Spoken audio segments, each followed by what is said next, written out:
الشیطان الرجیم بسم الله الرحمن الرحیم السلام علیکم ورحمت الله وبرکاتہ. د مونږه ډیرو ګرانو عزتمندو قدردانو ملګرو مینوالو او مسافر ورونو د دلشاد خاکسار د طرف نه او د هغې د مونږه د ټیم د طرف نه چې کوم دی سپیشل دعا سلامونه قبول او منظور کوي.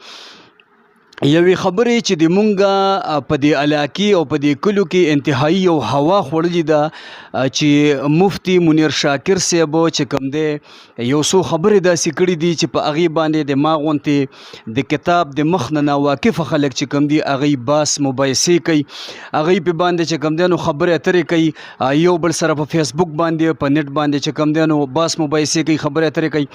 نن مونږه د یو څو سوالونو سره او دغه خبرې له نن مفتی منیر شاکر صاحب لراغلیو د هغې نه به دغه تپوس کوو او هغې به مونږ له د دغه سوال جواب هم راکوي او دلیل سره به راکوي او یقین دهاني به دې مونږ کوي انشاءالله په دغه خبرې باندې.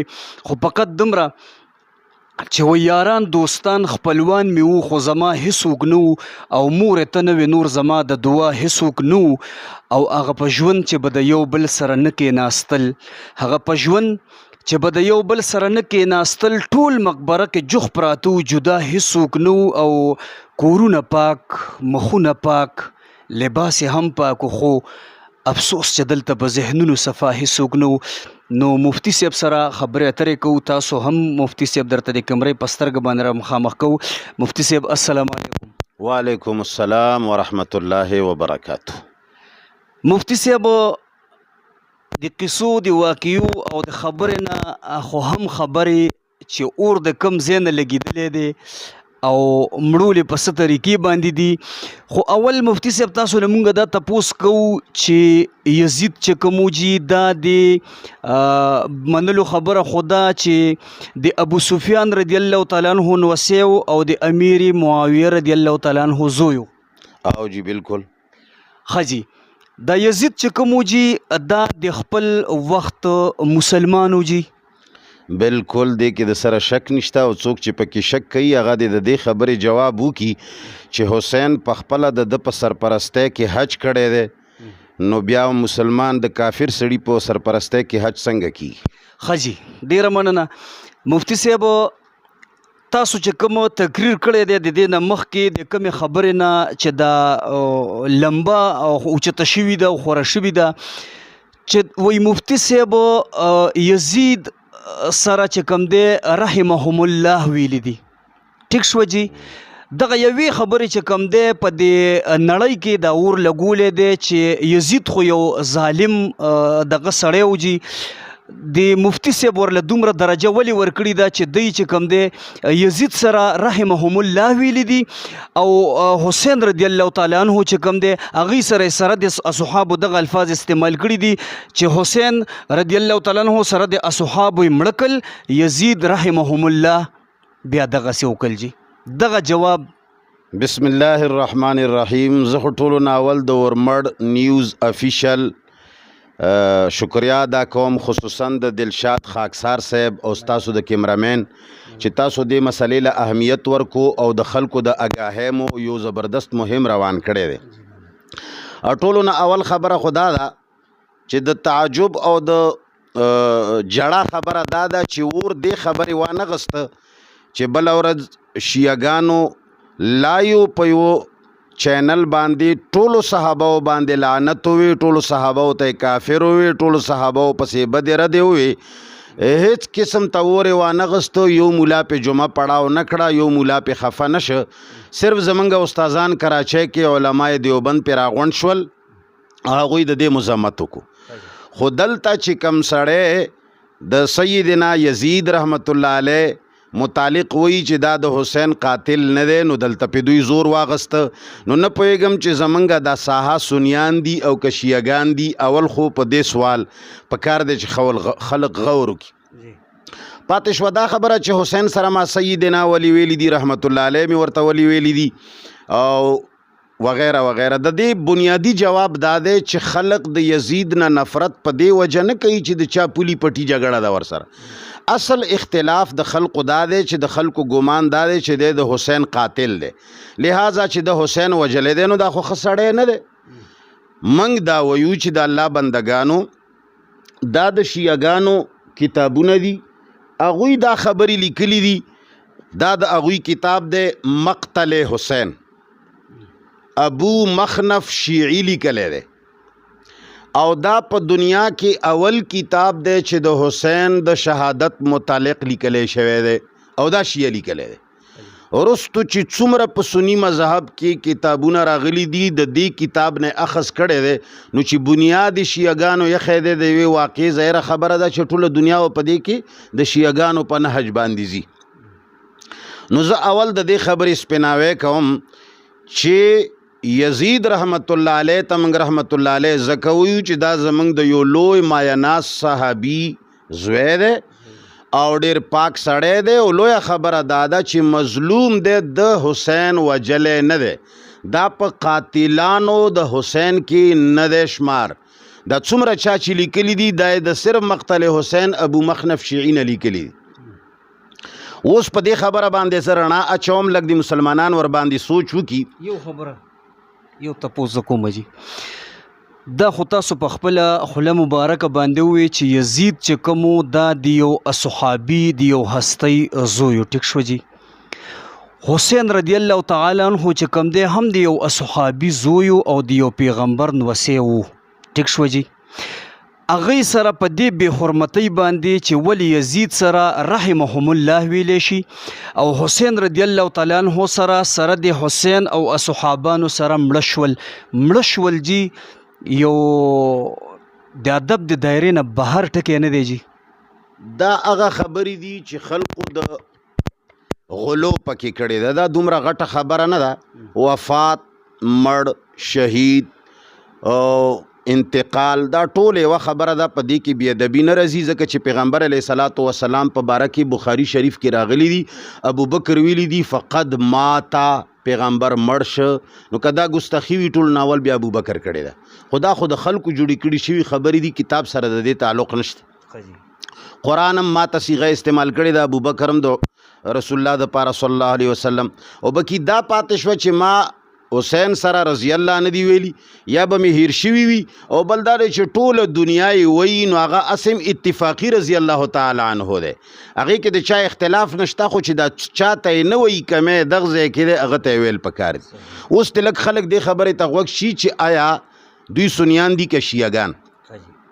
حسین رضی الله تعالی عنه قاتل یزید نه دی، یزید نه دا قتل کړی دی، نه پکې ملګری دی، نه امر ورکړی دی. دا صرف شیعګانو بنو امیه باندې ټول عمر الزامونه لګولی دي. اوږدې خبرې لګي، خو ټولو ناول زه دا مختصرې خبرې د 14 کالو دا ګندګي چې زه درته ووینځم، خلک دې غور وکړي، عناد دې نه کوي. حسین رضی الله تعالی عنہ چې کله هجرت کولو، نو دې وخت کې د مدینې منورې کې د سیدنا یزید رحمت الله علیه حاکم چې وو هغه عمرو ابن سعید وو، دا د مدینې حاکم وو. عبدالله بن جعفر ابن طیار رضی الله تعالی عنہ حسین منک ورته وی چې مزه د کوفې والاو باندې باور مکوه، دا شیعګان دي، ستا پلار یې وجلی دی، ستا رور یې وجلی دی، تا غواړي تا هم وجني مزه. خو هغه ونه منله، ورته وی چې دا ما ته دلته خطره ده. هغه لاړو د عمرو ابن سعید نه ورته چټ راواغسته، هغه د یزید په اجازت ورته امننامه ولیکله چې حسین چرته وي، کم ځای کې وي، څوک پې غرض ونه وایه، دا زموږ په امن کې دی، زموږ سړی دی. تا ته پته ده چې ګورنمنټ چا لا مهر ولګوي، دستخط وکړي، هغه ته ټول ملک امن وي. نو عمرو ابن سعید د ته امن ورکه، نو گویا کې یزید دله امن ورکه چې دا به څوک نه وجنه.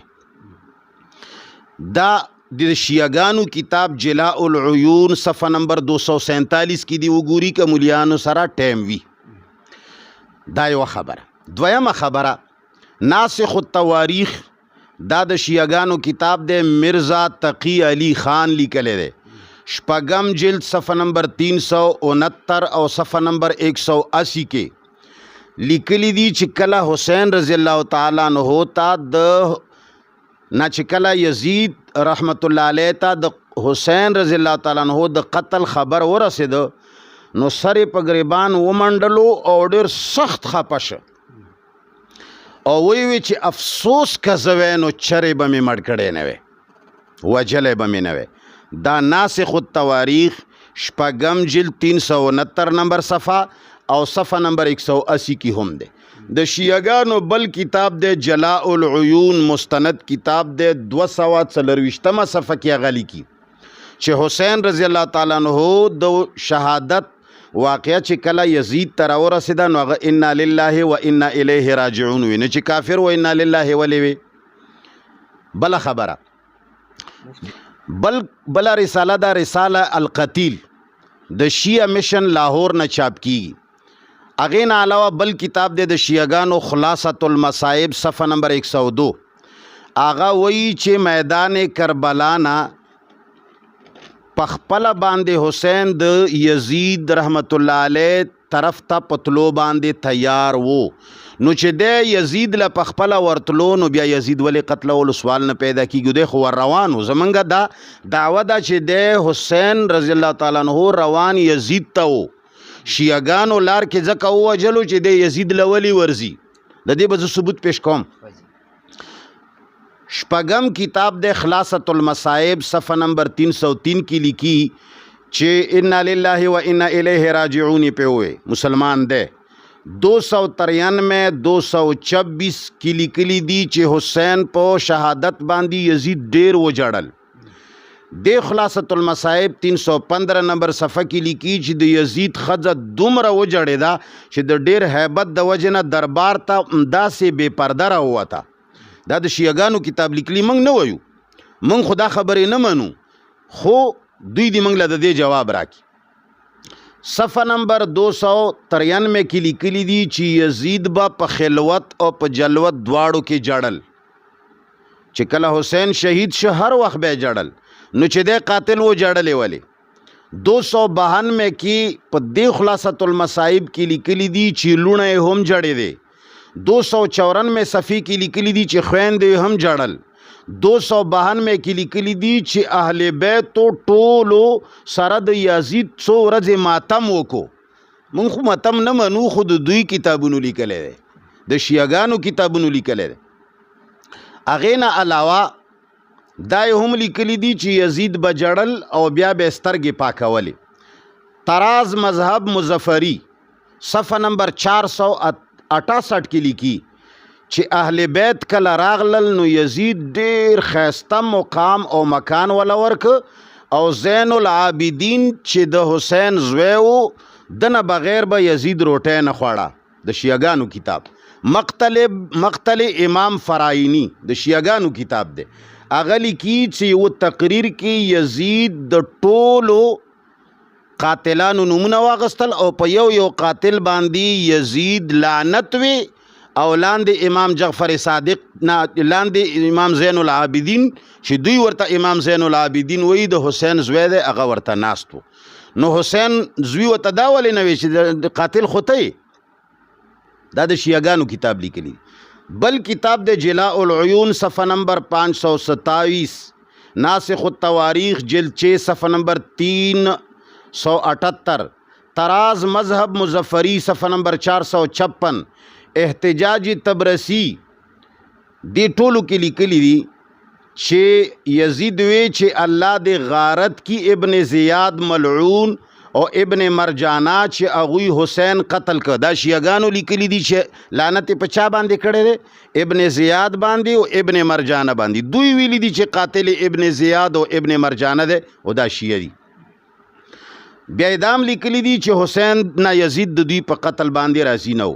خلاصۃ المصائب صفحه نمبر 392 460 405 جلاء العیون 522 کې لیکلی دی چې کله سیدنا یزید حسین خاندان رخصت کولو نو ام کلثوم او علی بن حسین ته 6 لک دیناره معاوضه یعنی غور کړه دا صدقه ورکړه خیرات ورکړه فی سبیل الله ورکړي نو د پلار قاتل نه څو پیسې اخلي. جی سوال دا دی چې که په داسې دلایل شوه نو تاسو خو مونږ ته هره خبره کوئ چې د شیعګانو په کتاب کې لیکلي دي. خپل کتابونو حواله هم در کوم. ښه جی مونږ له د خپل کتاب لکه مونږ چې کوم مذهب کې داخل یو د کوم مذهب د مونږ د مذهب خاوند چې کوم درس او تدریس مونږ له راکړی دی په قرآن باندې ثابت شي په حدیثو باندې ثابت شي د خپل اوس شیعګانو کتابونو پسې خو مونږ زونو بیا خو اصل خبره دا ده شیعګانو کتابونو پسې دی کې ځکه زو چې دعوه دا د شیعو ده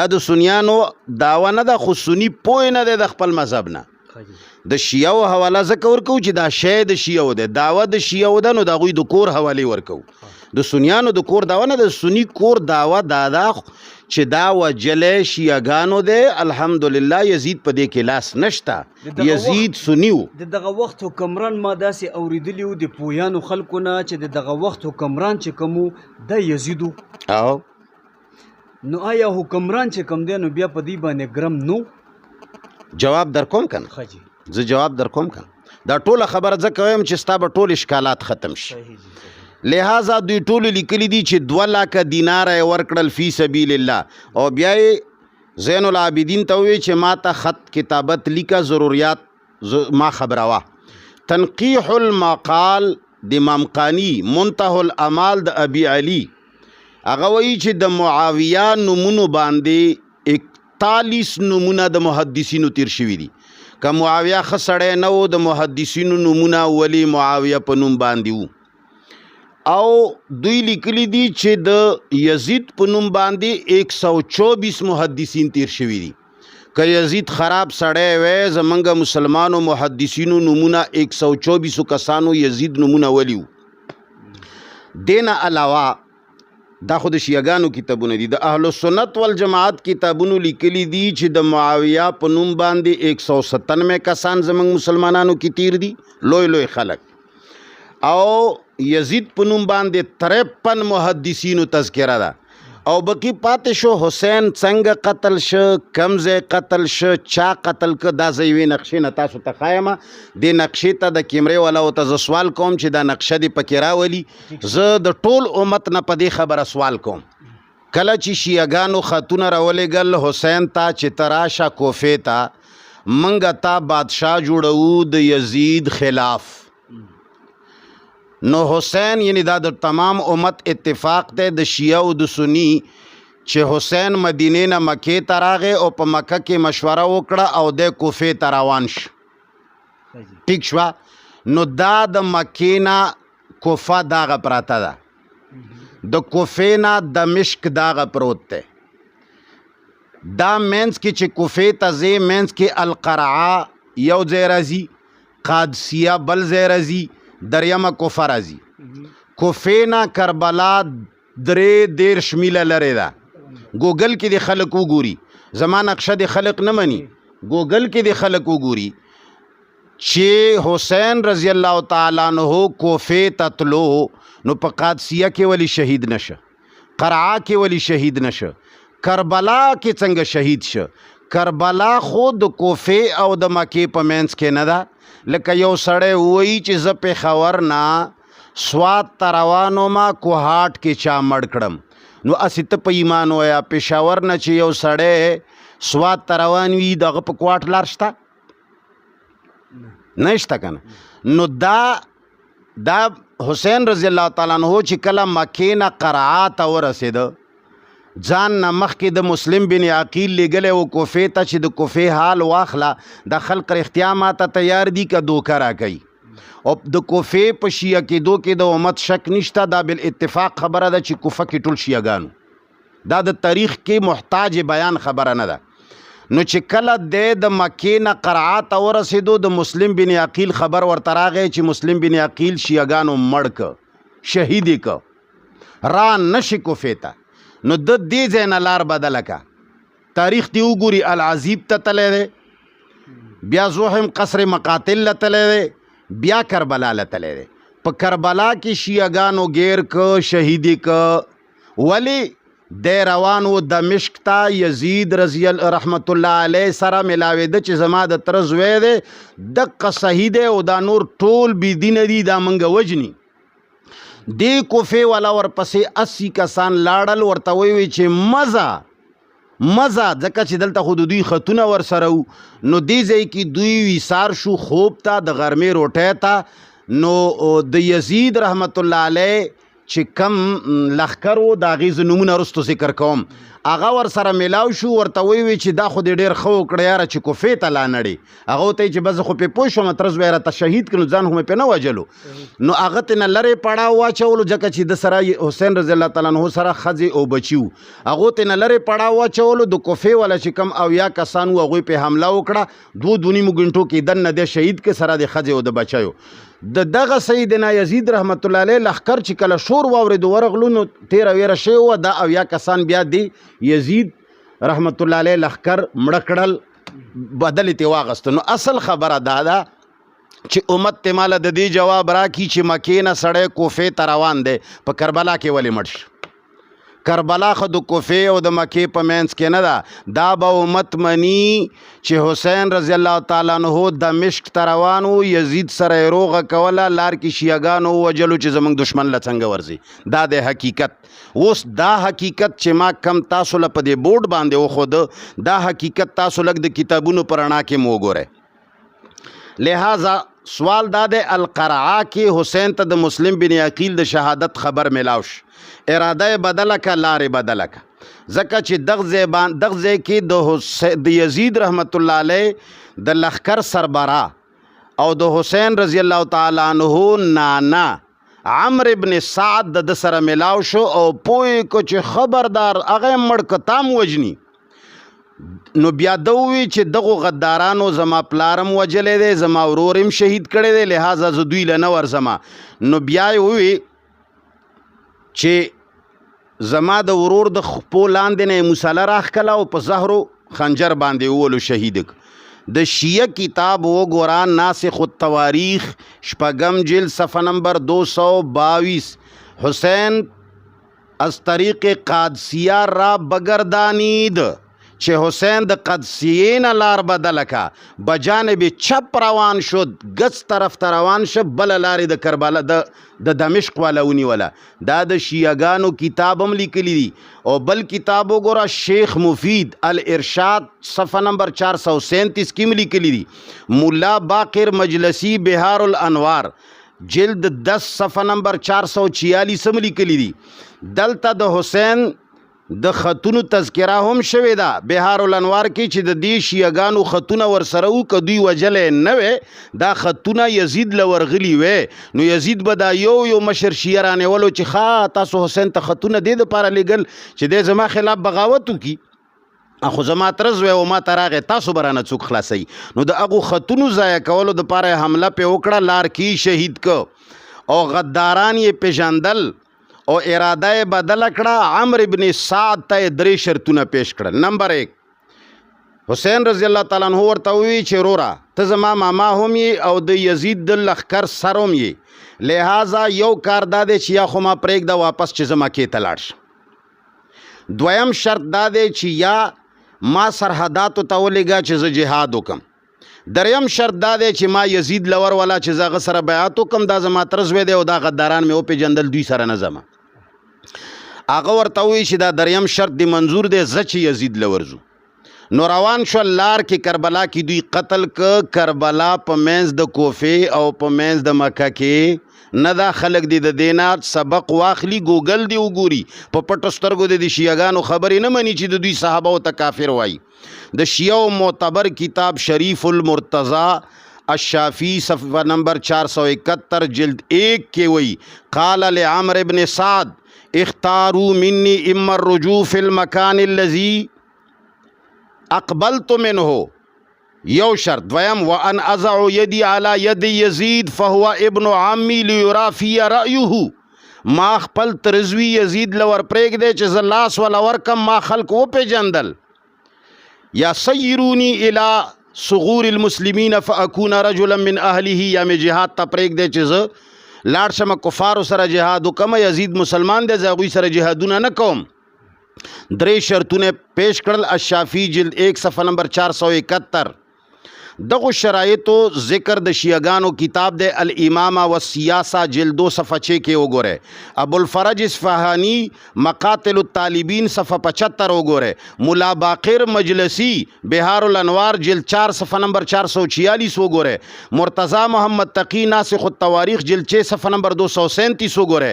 علامہ تبری اعلام الورا صفحه نمبر 233 وګوره. شیخ عباسی قومی منتهى الامال جلد 1 صفحه نمبر 334 وګوره. شیخ مفید الارشاد 201 وګوره. ابو جعفر توسی تلخیص شافی 472 وګوره. شریف مرتضی تنزیح الانبیاء والائمه 177 وګوره.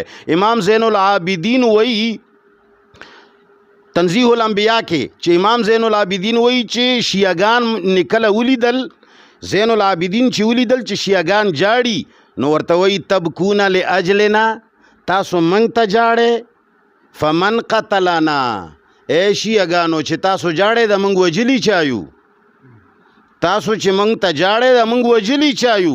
بل ځکوي فمن قتل غیرهم فمن قتلنا غیرکم، تاسو نه علاوه منګ چا وجلیو. وګوره احتجاج تبرسی صفحه نمبر 158 په خپل شیعه اعتراف کړی دی. احتجاج تبرسی صفحه نمبر 169 159 ناسخ التواریخ جلد 6 صفحه نمبر 243 خلاصۃ المصائب صفحه 49.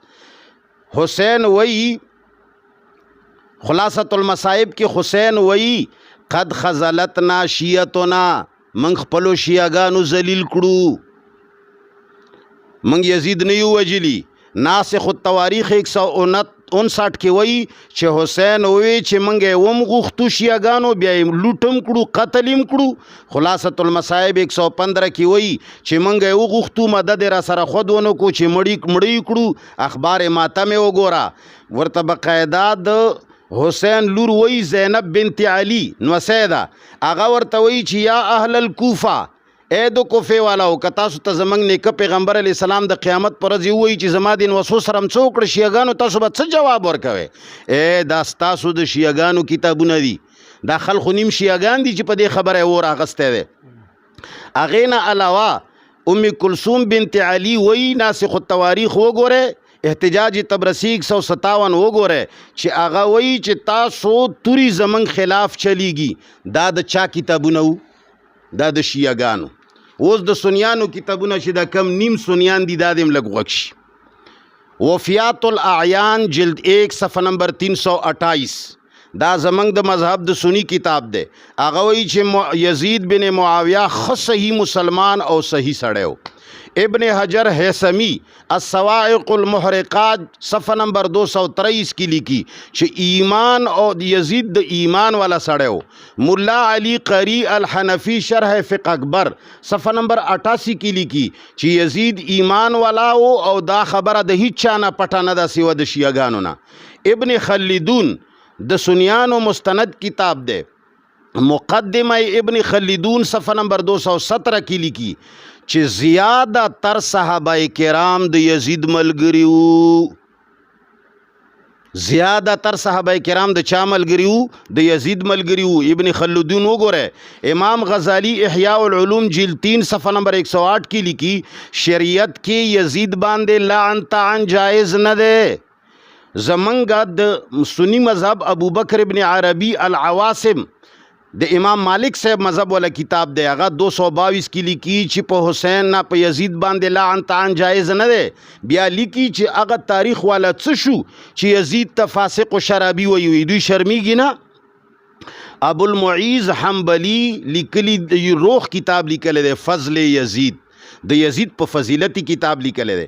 مجموعة الفتاوا کې شیخ الاسلام ابن تیمیہ رحمت الله علیه دویم جلد صفحه نمبر 41 آغا 37 جلد فتاوا ده.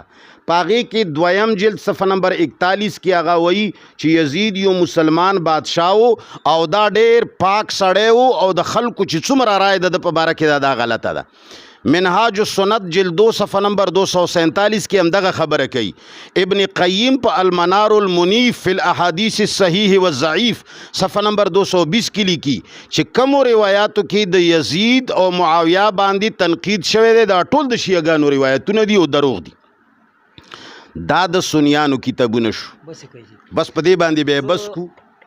مفتی صاحب یو خبره کومه، د مینوالو مفتی صاحب چې کوم کتابونو حواله ورکي زیاتره د دغه شیعاګانو چې کوم کتابونو حواله ده نو په دغه باندې زه مایله کېږم نه خپل ځاني خو مفتی صاحب سره یو سوال تپوس نه کوو نو بیا خپلې خبرې له راځم. مفتی صاحب تاسو ویلي دي چې یزید نوم چې کوم دی یزید نوم عام کوي ټیک شو جی. نو سوال دا پورته شوی دی په دې کې چې آیا مفتی صاحب په خپلو نوسو باندې یا په خپلو بچو باندې ورونو باندې خورونو باندې تر نن تاریخه پورې یزید نوم ولې نه دی ښی؟ بسم الله الرحمن الرحیم. ما تاسو ته ووایي چې اهل سنت والجماعت تقریبا 141 نه زیات محدثین د یزید په نامه تیر دي او زما په کور کې الحمدلله تر اوسه پورې 2 کسان د یزید په نامه باندې دي. دې نه علاوه لږ وګوره د ابو سفیان رضی الله تعالی عنہ زوی و یزید رضی الله تعالی عنہ هغه صحابي و. تاریخ کې مسخ کرده حقایق صفحه نمبر 10 کې وګوره دا د یتیمانو گورنر و د رسول الله صلی الله علیه وسلم په زمانه کې یزید نامه و. امدارنګي د عقیل ابن ابي طالب د ابو طالب زوی د عقیل د هغه کنیت و ابو یزید وګوره تاریخ کې مسخ کرده حقایق صفحه نمبر 13. یزید بن ابی سفیان چې کم دا صحابی و دا په 18 هجری کې طاعون عمواس کې وفات شوی دی. خلق دی دا زده کی یزید بن ابی سفیان دا د معاویہ رور و. وګوره معاویہ کی سیاسی زندگی صفحه نمبر 32 علی احمد عباسی. دین علاوه زه دا نیم سنیان مولیان چې دي دوی ته مشوره ورکوم چې تاسو د شیعاګانو دې کتاب نه مه متاثر کیږئ. ټول امت پندې نه متاثر دی. د سنیانو دا کتاب وګورئ خلافت معاویہ و یزید محمود احمد عباسی لیکلی دی. دا لږ پڑھاو کې تحقیق مزید بسلسلہ خلافت معاویہ و یزید محمود احمد عباسی لیکلی دی. دا لږ پڑھاو کې واقعہ کربلا دا لگ پڑھاو کې دا زمنگا ابو الحسین محمد عظیم الدین صدیقی دا علامہ بنوریه نه فارغ دی د نیوټاون نه. دا لگ پڑھاو کې امدارنگی عظیم الدین صدیقی صاحب جامعۃ العلوم اسلامیہ علامہ بنوری ٹاؤن نه فارغ دی حیات سیدنا یزید. دا لگ پڑھاو کې آخر کې و خبره کوم واقعہ کربلا د مولانا عطا الله بندیالوی. دا لگ پڑھاو کې دین علاوه تاسو ته وایم چې یزید سره 298 صحابه و بیعت کړو. په دې کې 4 امهات المؤمنین دي چې دا د په ولی عہده کې شامل وي. ام المؤمنین حضرت حفصه رضی الله عنها، ام المؤمنین حضرت جویریہ رضی الله عنها، ام المؤمنین عائشہ صدیقہ، ام المؤمنین سلمہ، ام المؤمنین میمونہ. دا د 54 نه 61 پورې ژوندی وي او دا دغه د ولی عہده بیعت کړی دی. او بدری صحابه کرام چې کم صحابه په بدر کې شامل شوي دي 20 صحابه او د بیعت کړی دی. دا یې نومونه دي. دین علاوه اصحاب بیعت رضوان دا هم د یزید په لاس کې لاس ورکړی دی. ما ته دا ووایه چې کچری یزید ډمباز و، شرابي و، کافر و، بېدینه و، نو دا صحابه کرامو سره به ته څه کوي چې کم صحابه بېدینه سړي سره لاس ملاو کړي هغه صحابه د مسلمان پاتې کېږي، هغه هم صحابه د پاک پاتې کېږي. نو تم یا دا ووایه چې صحابه بزدله خلک و، یریدل، د یرې نه یې لاس ورکړی و. پیغمبر علیہ الصلوۃ والسلام فرمایي چې زما صحابه په بېدینۍ نه جمع کېږي. دا 298 صحابه هغو نه شراب لیدل، نه زنا لیده، نه قتل لیدو او ته 14مې صدۍ کې د هغه زنا هم ګورې، قتل هم ګورې، سود هم ګورې. د یزید او د حسین رضی الله تعالی عنہ ذکر چې کوم دی په قرآن کې شته جی؟ دا خو د قرآن نه بهر خلق دي، دا خو د تاریخ خبرې دي. حاجی قرآن کې خو د ډیرو خلکو د ډیرو صحابه ذکر نشته. یو د ابوبکر صدیق نه علاوه چې د هغه اشارتن ذکر دی د یو صحابي ذکر هم نشته. حاجی که داسې مثال خبره کومه په کتابونو باندې د مصنف لیکل کوي او لکه ما چې تاسو خبرې واورېدې نو د قرآن ذکر پکې رانغو چې د قرآن نه ثابت شي. خبره ده نه حاجی قرآن خبره یوه خبره یو خبر نه جواب در کوم. یو د قرآن خبره دا دنه په قرآن کې دا نشته. دویمه خبره دا چې قرآن کې الله پاک د صحابه تعریف کړی دی، دا د صحابه اولاد دی، او د قرآن کې الله پاک صحابه ته پاک ویلی دي. 298 صحابه د په لاس بیعت کړی دی. نو کچری څوک یزید خراب غني نو د قرآن خلاف کوي. اولئک هم الراشدون اولئک هم المؤمنون حقا. دا ټول آیتونه بیا په دروغه باندې دي، ځکه چې دا خو د صحابه د پاکوالي متعلق راغلي دي. نو چې یزید سره لاس ملاو کو، یزید ډمبازو، خو صحابه کرام هم ګډوډ شو، نو د قرآن نه خلاف دا خلک کوي. او بل حدیث کې راغلی دي، په دې خبره زه ټینګېږم نه، په هغې کې توجیحات هم شته. یو خو یزید 3 کاله د حج امیر پاتې شوی دی، حسین پکې حج کړی دی. کچری یزید خراب سړی وی، حسین د سرپرستی کې حج څنګه کولو؟ درېمه خبره ده چې حسین رضی الله تعالی عنہ نه د یزید رحمت الله علیه په باره کې بخاری شریف کې د رسول الله صلی الله علیه وسلم پیشګویی ده چې څوک د قسطنطنیه جنگ کوي دا به جنتیان وي. او د قسطنطنیه په جنگ کې سپهسالار یزید وو. او ابو ایوب انصاری رضی الله تعالی عنہ د په سرپرستی کې شهید شوی دی، وفات شوی دی. نو کچری دا بی دینه وو نو د پیغمبر علیه صلوات و سلام د پیشګویی سره به خلک څه کوي او د قرآن د آیتونو سره به څه کوي؟ ځکه چې یزید خراب سړی شي 298 صحابه کرام د راشدون مومنون بیا نه دي، هغه بیا ګمراه کیږي. نو دغه صحابه کرامو به مسلمانۍ سره به دوی څه کوي؟ موږ دغه وایو اصل شی د صحابه او زندگی بچ کول. ټیک شو مفتی صاحب، ډیره مننه. لکه څنګه چې د نن وخت جرمونه سیوا کیږي، ګرانی سیوا کیږي، ټیک شوله جی، دې باندې د دې وخت د حکمران چې کوم دی دا یادیږي؟ دې باندې حکمران یادیږي، په کار د چې هغوی سزا ورکي. یزید رحمت الله علیه فوراً سزا ورکړه قاتلانو ته، 80 نه 80 یې مردار کړه. خبره ختمه جی، خبره ختمه. خو دغه ذکر چې کوم دی په دې بخاری شریف کې، ترمذی شریف کې، مسلم شریف کې وغیره وغیره دغه کتابونو کې د یزید او د حسین رضی الله تعالی عنہ ذکر راغلی دی جی؟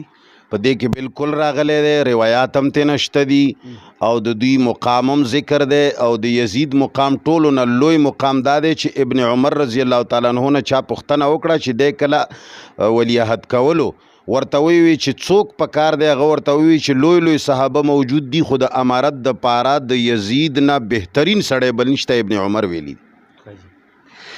مینوالو مفتی صاحب سره دغه خبرې وي، وایي زه د رنګونو محفلونو د سازونو سړی، زه د وهمونو نه آزاد د شرابونو سړی، زه د مولا سره نږدې په میکده کې اوسم، زه د دوزخ سره نږدې د جنتونو سړی. او یره چې هر څوک یې مني د هر سړي خالق دی، نو جنگ په څه وجه کوي په مذهبونو سړی؟ مفتی صاحب الله مو د عزت د ژوند سره ژوندي لره. تاسو چې مونږ له کم ټیم راکو، د مونږه د سوالونو جوابونه مو چې کم راکل، ټیم دغه یو سوال چې کم دی زمونږ نه ډیر واغشتو، نو دویم پارت له چې کم دی د مونږه د دویم پروګرام ان شاء الله چې انتظار کوئ، هغه به هم تاسو ته شایع کیږي. اوس په ډیره مینه او په ډیره خوشحالۍ باندې خپل هوست دلشاد خاکسار له سره د ټیمه اجازت ورکوي. په لوی الله مسپارم، د الله په امان.